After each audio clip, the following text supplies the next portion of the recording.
मैं अगर आज किसी चैनल का एडिटर होता तो सरकार के इस निर्देश को रद्दी की तरह किनारे रखता और कोर्ट में इसे चुनौती देता। मुझे नहीं पता कि सरकार की इस चिट्ठी के बाद चैनलों का रवैया क्या है, लेकिन उम्मीद है कि न्यूज चैनल्स एतराज जरूर जताएंगे और श्रीवास्तव जी की मंशा को कामयाब नहीं होने देंगे।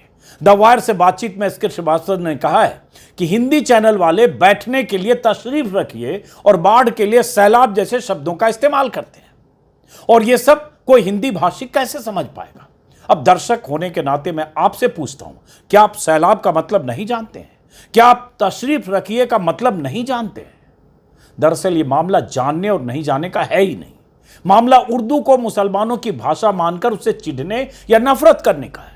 शिकायतकर्ता ने कहा कि हिंदी चैनलों पर शब्दावली में 30% उर्दू के शब्द होते हैं। पता नहीं कौन सी छलनी लेकर साहब बैठे हैं कि चैनल देखते वक्त हिंदी और उर्दू के शब्दों को छानते रहते हैं। ये वो लोग हैं जिन्हें हिंदी, रेखता और उर्दू के इतिहास के बारे में कुछ भी नहीं पता है, न उद्गम पता है और न 100-200 साल में कैसे भाषा समृद्ध हुई इसके बारे में पता है। बस ये लेकर बैठे हैं कि ये मुसलमानों की भाषा है।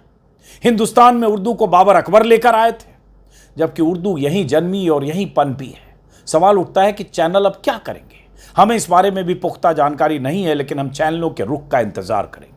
उर्दू के प्रति पूर्वाग्रह रखने वाले हिंदी के शुद्धतावादी लोगों की जमात को 100-150 साल के दौरान हिंदी साहित्य में रची गई अमर रचनाओं को पढ़ना और समझना चाहिए, लेकिन उन्हें पढ़ने लिखने से क्या मतलब है। उन्हें तो बस उर्दू को मुसलमानों की भाषा मानकर उसे बहिष्कृत करना है और ऐसे शब्द तलाशने हैं, चैनल को देखकर मॉनिटरिंग करके यह निकालना है कि इसमें 30% उर्दू शब्द हैं। बाढ़ को सैलाब क्यों बोला जा रहा है?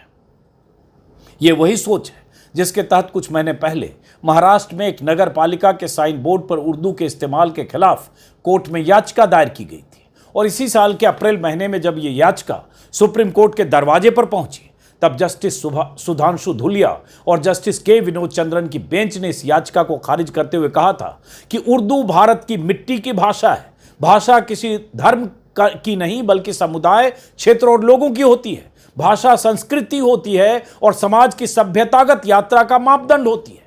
कोर्ट ने कहा था, उर्दू भाषा गंगा जमनी तहजीब की सबसे बढ़िया मिसाल है और इसका जन्म भारत की भूमि पर हुआ है। उर्दू को लेकर ऐसे ही मिथ गढ़े गए हैं कि उर्दू मुसलमानों की भाषा है, बाबर और अकबर की भाषा है, जबकि सुप्रीम कोर्ट ने इसी मिथ को तोड़ते हुए विस्तार से अपने फैसले में उर्दू के इतिहास का जिक्र किया था।